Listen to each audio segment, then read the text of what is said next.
The Meaning of Maggie, Chapter 18. I felt the splotches on my neck multiply by a million. We screeched into the only open space at the back of the hospital and ran across the parking lot, and I sang 50 Nifty United States, song in my head so my legs wouldn't stop running. Layla tugged my arm through the sliding doors, down hall after hall, past gown after gown, toward an elevator that binged and opened beneath this big sign that read, Intensive Care Unit. We found Mom and Tiffany sitting on a waiting room bench. I wanted to run into Mom's arms, but her hands had a death grip on a piece of tissue that she was twisting superhumanly tight. She didn't even notice us until I sat down right next to her and asked, "Where's Dad?" Excuse me. She turned her hazel eyes toward me. Right now, they were more red than green. "Oh, Maggie, how was camp? Did you get a good assignment?" I pulled the tissue from her hands and stared at her. "Is Dad okay?" And suddenly I broke down into sobs, which Mayfields don't do because we always pull our bootstraps. But I couldn't reach them. Not this time. Tiffany grabbed my arm and yanked me into the hallway, and I started hiccup crying. Although it's a little different. Mayfields really aren't supposed to do that either. Tiffany knelt next to me and shook both my shoulders. "Pull it together. You're upsetting Mom." I couldn't catch my breath. "I don't want Dad to die." She shook me again. "Stop it. He's not going to die." "What happened?" She looked away. "He wasn't feeling well this morning, so Mom made me call the doctor, and she left with you, and I went to check on him, and he wouldn't wake up, so I called 911. Mom got there when the ambulance did, and he started shaking, and..." I shook my head. "I don't think I'm supposed to know any of this." Tiffany wouldn't let me go. "You need to know this stuff, Maggie. You're not a little kid anymore." I yanked my arm away as hard as I could yank and yelled, "Yes, I am." Tiffany yelled at me to grow up, and I yelled at her to leave me alone. Then I ran. I ran and ran. I ran down the hallway, past gown after scary gown, into the elevator, down to the lobby, and out the door where I collapsed on the pavement. Maybe I should have prayed, but I knew better. If church didn't have room for our prayers, no way did a hospital. I was crying a scary amount and worried I might have depleted my body's water to around 40% of its usual 80%. Why should I grow up? Every time I tried to grow up, I found they were hiding stuff from me, important stuff. And every time I asked for the truth, Dad told me, "Wait 10 years." And Mom told me I wouldn't understand. But I wanted to understand. I knew I couldn't fix Dad. No one could. But I wanted to know why all of this was happening to my family, to my dad. I wanted to know why he said bad things didn't happen to good-looking people, but then they kept happening to us.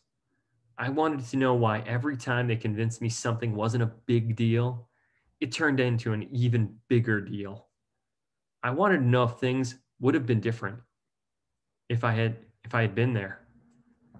If we had just turned around to get my scarf, if I could have just seen Dad, I could have saved him. I could have held his hand so he wouldn't be holding his own. I could have gotten him a popsicle. I could have stopped him from shaking.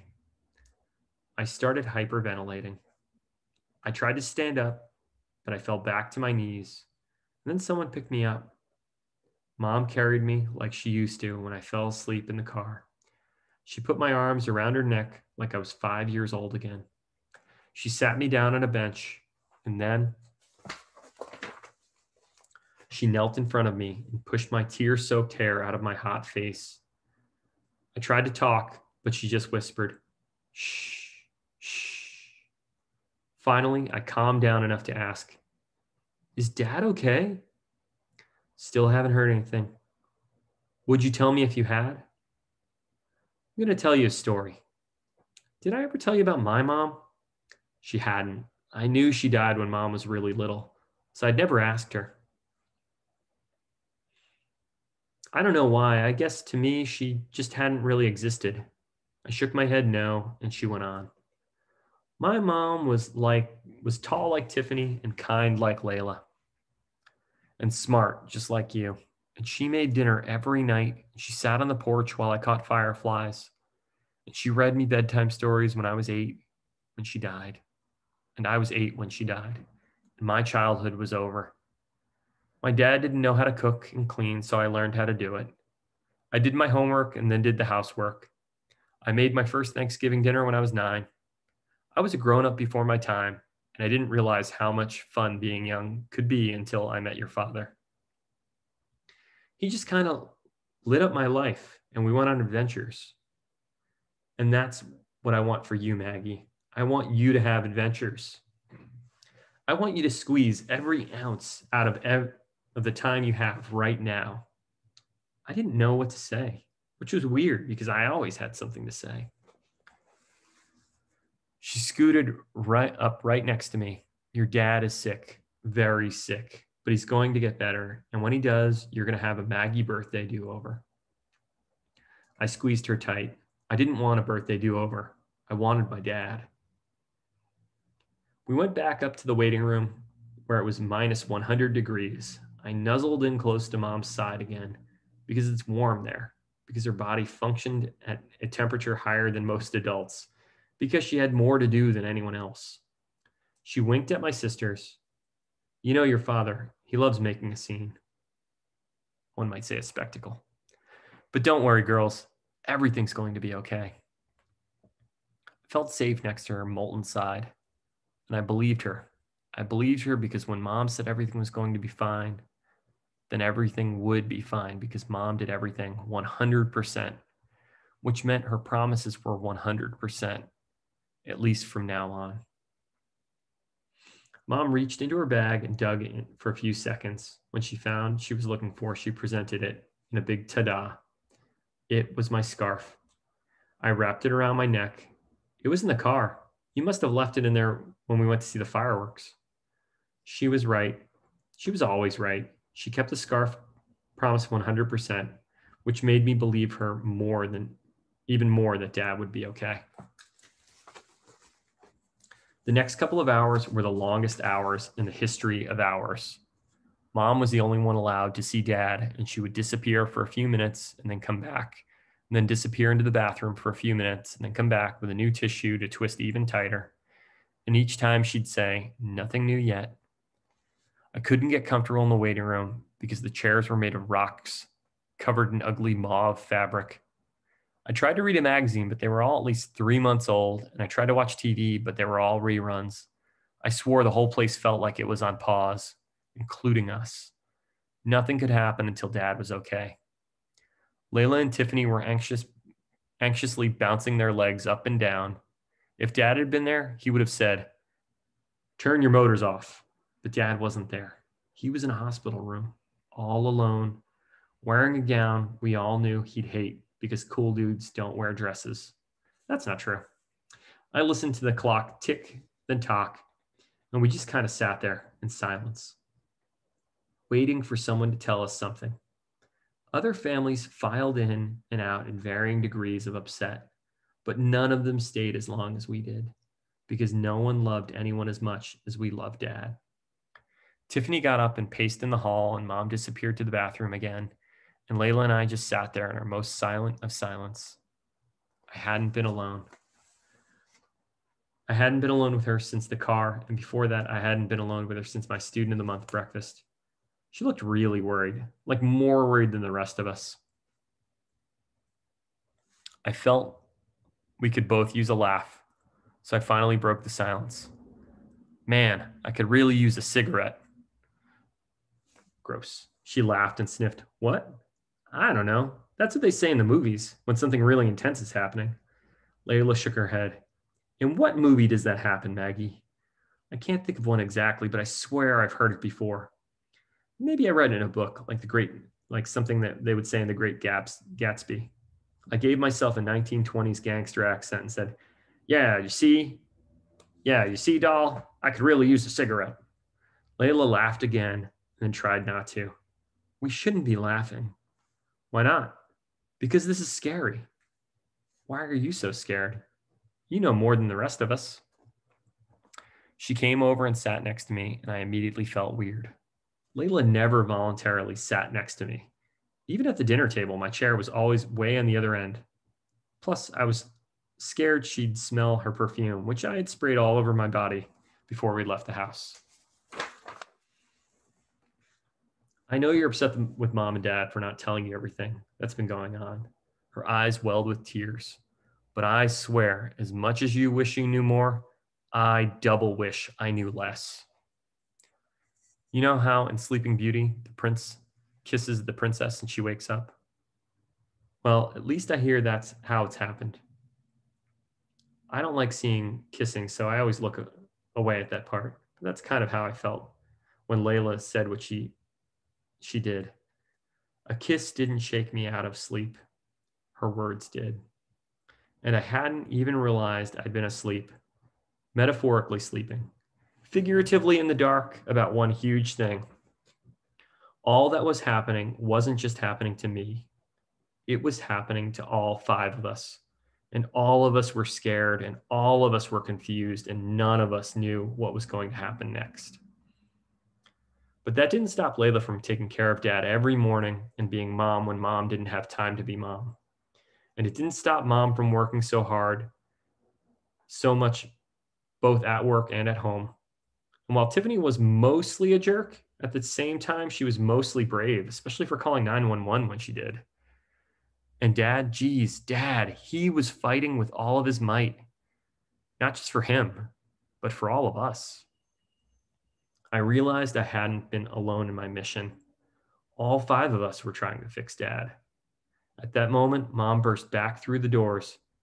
Maggie, it's still your birthday. I wiped my tears from my eyes. Just a couple of more hours. Tiffany came back just in time to roll her eyes. Did you get 15 whole days before today? 14. Today doesn't count. Mom reached into her bag. Well, I brought you one of your presents. I meant to give it to you before your class, but she handed me the package and I felt more terrible than I'd ever felt in my life. I felt terrible as a rush of remembering reminded me of the big deal I had made out of my scarf before I looked away. I don't deserve any gifts. I'm a horrible, horrible person. That's what I've been saying all along, Tiffany said. Mom shot her a death stare and sat next to me on the bench. Of course you deserve it. Here, open it. I unpeeled the wrapping paper and pulled out the most beautiful leather-bound journal I'd ever seen. It smelled old and new at the same time, and the pages were yellow like the paper of the Declaration of Independence was written on. This paper was clearly for big deal writing. I pushed it away. I can't take this. It's too nice. Mom pushed it back. Exactly. You need a really nice journal to write your memoir in. This was the single best gift I'd ever received on the single worst day of my entire life. I hugged the journal close, and then I hugged Mom. And then when I went to hug Tiffany, but then I remembered I hated her. Mom gave Layla change for the vending machine, and she bought us 4 Otis Spunkmeyer cookies, which were delicious. Mom asked around the waiting room to see if anyone had matches, and an old man with a pipe let her have his. So she struck it on one of the cookies and told me to make a wish. I closed my eyes, took a deep breath, and wished for Dad to be okay. And it worked. An hour later, the nurse came out and got us. We all walked down the hall through 2 giant doors and down another hall. Mom held my hand, covered my eyes as we walked past a scary row of rooms. But even though I couldn't see, I could still smell the serious sick coming from inside. When we got to Dad's room, Mom uncovered my eyes, pulled back the curtain, and there he was. Dad smiled. I need a cocktail. Layla ran for his neck, Tiffany ran for his waist, and I ran for his legs because it was the only place left to run to. He wiggled what he could wiggle. Come on, girls, what are you trying to do, kill me? Tiffany punched him in the stomach. Not funny. Dad pushed us all away. Everyone calm down, I'm fine. I looked around the room, beeping machines, dripping bags, needles taped to his arm. He didn't look fine. The doctor came in a few minutes later and told us what had happened. Dad had gotten an infection that turned into a bigger infection and caused a seizure. They had him on all the right medicines now, but he had to stay at least a week to get a full round of drugs that he needed. There's nothing to worry about, the doctor promised. This is just what happens when the disease progresses. But we know how to treat this part. Dad squeezed my hand and said, Doc, at least tell me you can get me. Oh, I can't say that. The doctor laughed, but quickly became a doctor again and sternly said, no. Then Dad got really tired, so we went back to the waiting room so he could get some rest. It was way past all of our bedtimes. Mom dug around her purse for her keys. You girls go home. I'll stay with Dad. Layla crossed her arms. We're not going anywhere, Mom. Yeah, Tiffany nodded. As long as Dad's here, we're here. I kind of got excited. We can build a blanket for it. Mom shook her head. No, just go home and get some rest. You can come back first thing in the morning. Layla refused. No way, Mom. Tiffany did too. We're not leaving you in this scary place.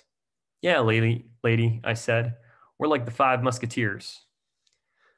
Oh, wow, Five Musketeers sounded way better candy bar than a Three Musketeers. I'm imagining extra nougat. Lots and lots of extra nougat. All for one, one for all. Mom finally caved. Okay, go home and get what you need, then come back and we'll figure it out. As soon as we got home, we rushed inside, grabbed everything we needed. I went to the pantry first and got the necessities. Little Debbie's, fruit snacks, granola bars. Then I went to the fridge and found juice boxes and a box of mixer just in case Dad was serious about that cocktail. Layla took sleeping bags and Tiffany took pillows and packed my PJs and a couple changes of clothes and a few hundred pens. But when Layla and I were ready to go, Tiffany was nowhere to be found. I went into Dad's bathroom and found her sobbing over the sink, hugging a bottle of Listerine. Okay, I have to admit, at first I was kind of relieved to see her crying. I felt like it gave me permission to do it too. But as soon as she saw me, her sobs turned to yells and she ordered me to leave her alone. Ordered me to leave. I didn't leave. I stood there cautiously, like I was standing in front of an angry bear that might charge me at any second. Since I didn't have any honey, I tried to calm her down with words. Mom says everything's going to be okay. Tiffany was opening every drawer looking for something. Dad needs floss. Do you see any floss? Dad didn't floss, and she knew it. Dad doesn't floss, I said carefully. She slammed a drawer. Well, he should. His teeth are going to rot out of his head. She slammed more drawers like a crazy person. Tiffany, you're freaking me out. You're freaked out? You weren't even here. You didn't even see him. Stop it. You're scaring me. Her eyes filled with more angry tears. Good. Now you know how I felt. Layla came in and glared at us both. Stop it. You two. Come on. Mom needs us. We walked back out through Mom and Dad's room, and I saw what I had missed on the way in. Dad's favorite Eric Clapton shirt was in pieces on the floor. Stretcher wheel marks on the carpet. Needle caps everywhere, and Dad's wheelchair waiting for him next to the TV.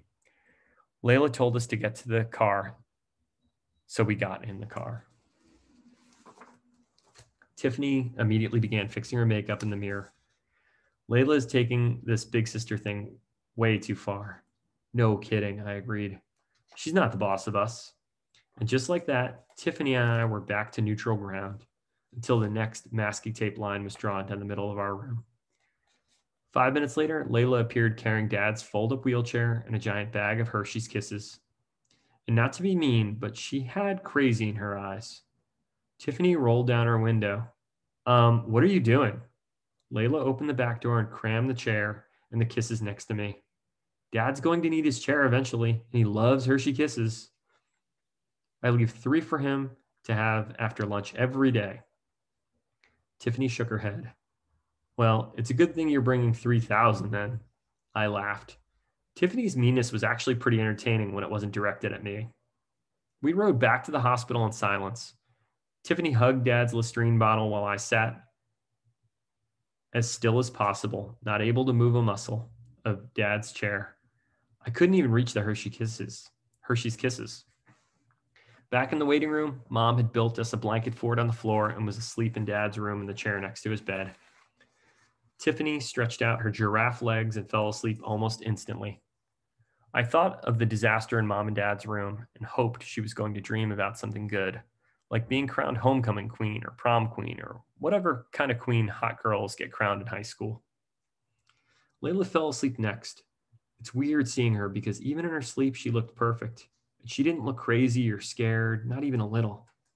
When mom came in to check on us, I didn't want her to worry, so I pretended to sleep too. She leaned over and kissed my forehead. Good night, Maggie. Busted. I opened my eye and looked at her leaning over us. I could see every freckle on her tired face. Good night, Mom, I whispered. The next morning, I was the last one up. Mom must have already had a bazillion cups of coffee because she was buzzing with energy. Good morning, sunshine. Good morning, I yawned. How's Dad? She picked up my pillow. Well, there's nothing on TV. His butt hurts from sleeping on that hard bed, and his hair looks terrible. But other than that, he's much better. Want to go see him? I nodded yes, pulled on my shoes, and walked through the maze to his room, blindfolded by Mom's hand. Sunlight glared through the blinds and painted lines across Dad's face. He poked at a bowl of Jell-O with a fork. You gonna eat that? He pushed it toward me. It's all yours. I took a closer look at the bowl of Jell-O. It was orange, not red. Nah, I only like the red kind. Me too. Mom went into the hall to talk to the nurse and left me alone with Dad. I thought it was going to be weird to be alone with him, but it wasn't. Despite all the machines and bags and smells, he was still just Dad. We talked about politics and music and why red Jell-O was better than orange Jell-O, because orange tastes too much like oranges.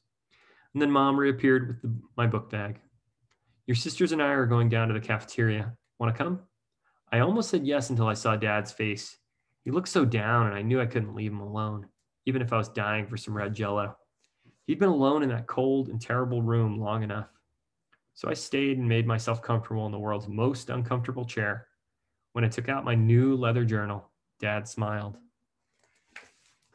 Oh, good, she gave it to you.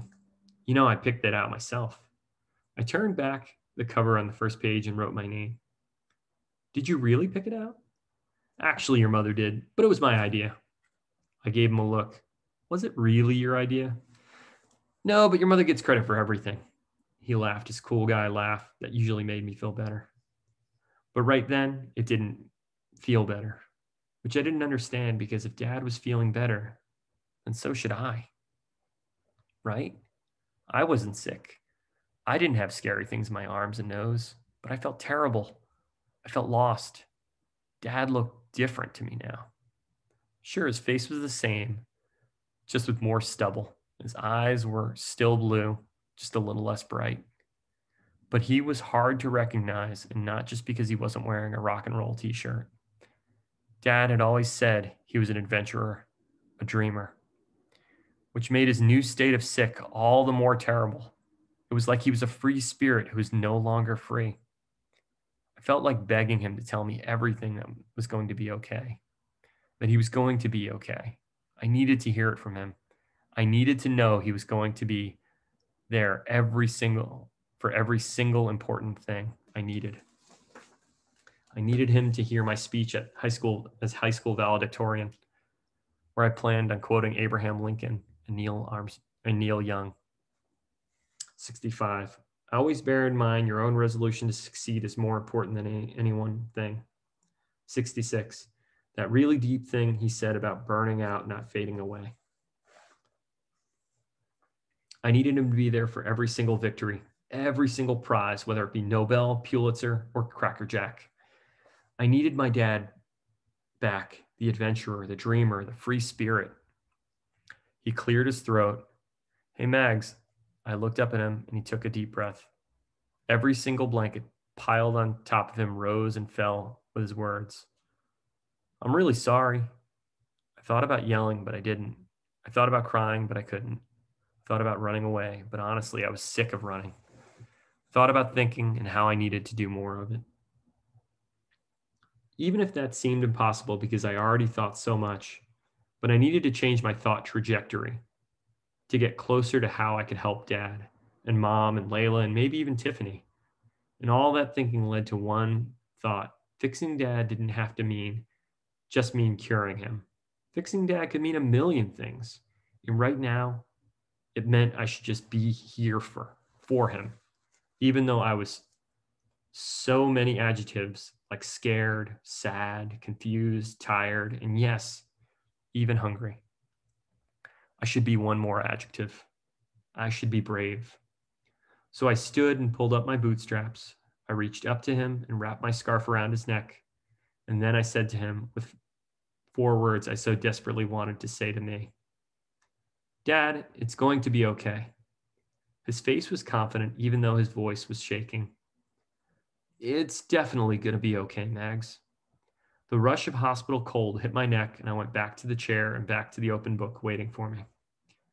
Right now seemed like a good time as any to start my very first chapter, but my mind went blank. I'm really not sure what to write. What do you think? Dad took a long sip of juice and thought about it. Well, I think you're supposed to write about what you know. So what do you know? That sounded too daunting. I knew way too many things.